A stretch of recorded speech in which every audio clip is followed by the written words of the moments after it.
This is number 4 on the homework. So we are going to assume that G is a group and that for all elements A that are in G, A squared equals E.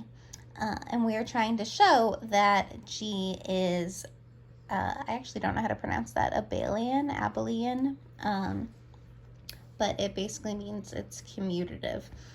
So A squared equals E, which is our assumption, implies that A is its own inverse.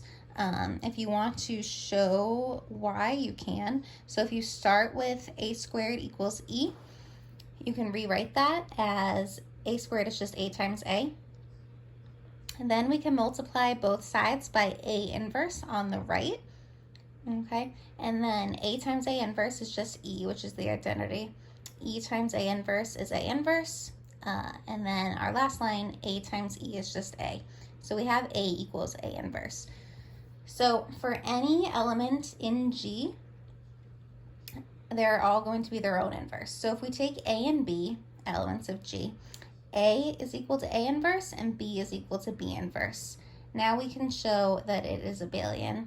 So AB is equal to AB inverse, right?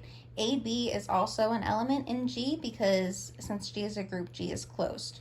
So AB is going to be equal to its own inverse, just like any other element in G. AB inverse is equal to B inverse A inverse. That's just a rule in groups. But because of what we have up here, A is equal to A inverse, B is equal to B inverse.